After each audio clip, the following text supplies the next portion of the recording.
शुक्रिया अदा करना चाहता हूं कि आपने और पूरे केंद्रीय मंत्रिमंडल ने आज तक हमें हर कदम पे साथ दिया है और आपकी तरफ से जो जो निर्देश आए उन निर्देशों का भी हमने बहुत कड़ाई से पालन किया।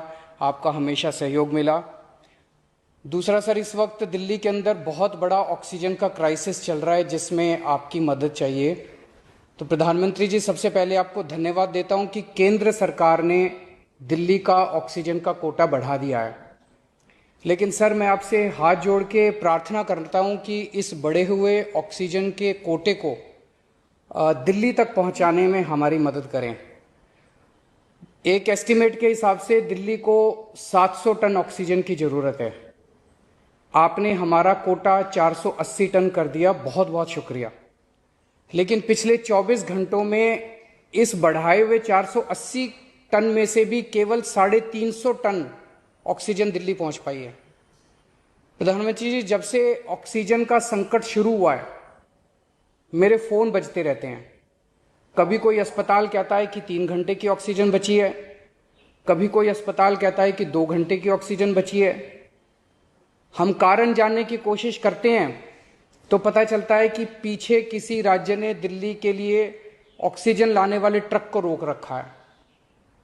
हमने मदद के लिए केंद्र सरकार में कुछ मंत्रियों को फोन किए। शुरू में उन्होंने खूब सहयोग किया सर, लेकिन अब वो भी बेचारे थक गए हैं। सर, देश के संसाधनों पे तो 130 करोड़ लोगों का अधिकार है ना। अगर दिल्ली में ऑक्सीजन की फैक्ट्री नहीं है तो क्या दिल्ली के 2 करोड़ लोगों को ऑक्सीजन नहीं मिलेगी? जिस राज्य में ऑक्सीजन की फैक्ट्री है, क्या वो दिल्ली की ऑक्सीजन रोक सकते हैं? ऐसे में हम क्या करें? सर, मैं आपका बेहद शुक्रिया अदा करना चाहता हूं कि आज आपने ये मीटिंग बुलाई है। बहुत सही समय पे ये मीटिंग बुलाई है। पर सर, मैं आज ये जानना चाहता हूं कि अगर आज या कल या किसी भी टाइम हमारे दिल्ली के किसी अस्पताल में अगर 1 घंटे की, आधे घंटे की, 2 घंटे की ऑक्सीजन बच जाए और लोगों की मरने की नौबत आ जाए तो मैं फोन उठा के केंद्र सरकार में किससे बात करूं? सर, मैं ये जानना चाहता हूं कि अगर कोई राज्य दिल्ली के कोटे की ऑक्सीजन का ट्रक रोक ले तो मैं फोन उठा के किससे बात करूं? हालत काफी ज्यादा गंभीर हो चुके हैं सर। हम अपने लोगों को मरने के लिए तो नहीं छोड़ सकते। हमें लोगों को यह विश्वास दिलाना पड़ेगा कि एक एक जिंदगी हमारे सबके लिए कीमती है।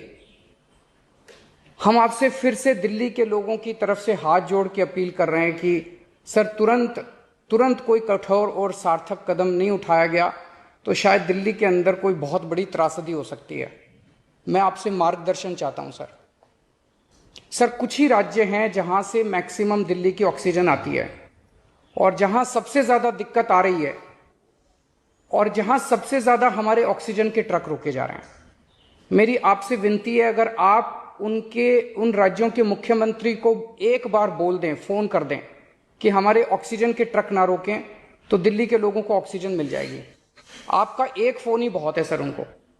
दिल्ली के 2 करोड़ लोगों की तरफ से मैं आज आपसे हाथ जोड़ के विनती कर रहा हूं कि सर, आप हमारी मदद कर सकते हैं। आप कृपया हमारी मदद कीजिए और अस्पताल में लोगों को ताकि ऑक्सीजन मिल जाए। ऑक्सीजन की कमी के कारण अस्पताल में जो हालत बने हुए हैं वो अब देखे नहीं जाते। लोग बहुत ज्यादा तकलीफ में हैं सर। पूरी पूरी रात हम सो नहीं पाते, नींद नहीं आती। इनका मुख्यमंत्री होते हुए भी मैं कुछ नहीं कर पा रहा। डर लगता है कि ऑक्सीजन की कमी से कहीं कोई बड़ा हादसा ना हो जाए। ईश्वर ना करे अगर ऑक्सीजन ना मिलने से कुछ अनहोनी हो गई तो हम सब कभी अपने आप को माफ नहीं कर पाएंगे। प्रधानमंत्री जी, कोरोना से देश को बचाने के लिए एक नेशनल प्लान बनना चाहिए। इस नेशनल प्लान के अंतर्गत देश के सभी ऑक्सीजन प्लांट्स को तुरंत आर्मी के जरिए केंद्र सरकार टेक ओवर करे।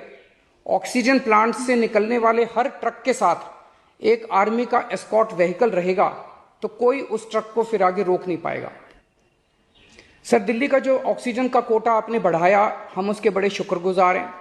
लेकिन उसमें लगभग 100 टन ऑक्सीजन उड़ीसा और वेस्ट बंगाल से आनी है। हम परसों से, जब से कोटा बढ़ा है, हम कोशिश कर रहे हैं उस ऑक्सीजन को दिल्ली लाने की।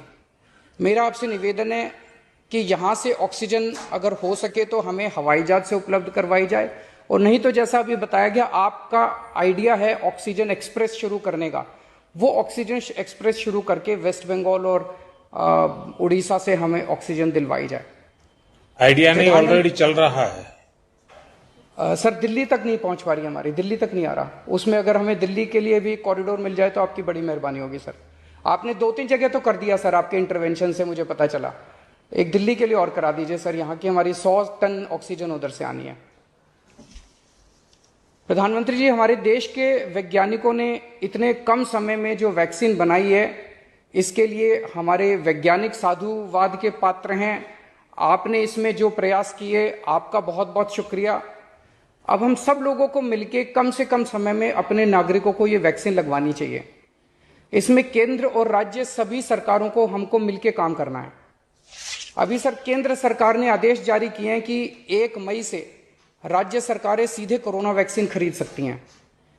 इसके बाद एक वैक्सीन की कंपनी ने अपने रेट जारी किए हैं कि वो केंद्र सरकार को 150 रुपए में और राज्य सरकारों को 400 रुपए में देंगे। सर एक ही देश में एक ही सामान के 2 रेट कैसे हो सकते हैं? 1 नेशन 1 रेट होना चाहिए। सारे देश को एक ही दाम पे वैक्सीन मिलनी चाहिए।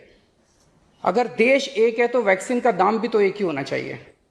तो मैं आपसे निवेदन करता हूं कि केंद्र सरकार को, राज्य सरकारों को एक ही रेट पे वैक्सीन मिले।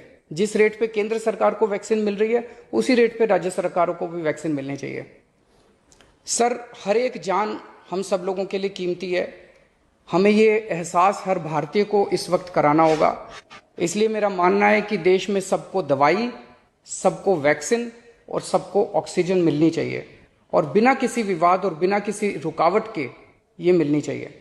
मेरा विश्वास है देश में अगर कोरोना के खिलाफ एक नेशनल प्लान होगा तो हम सभी राज्य सरकारें और केंद्र सरकार मिलके इस दिशा में काम करेंगे। सर कोरोना की वजह से दिवंगत आत्माओं को शांति मिले। नमस्कार, मैं हूं मानक गुप्ता।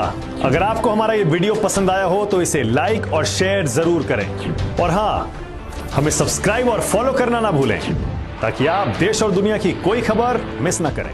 तो जुड़े रहिए हमारे साथ और देखते रहिए न्यूज़ 24।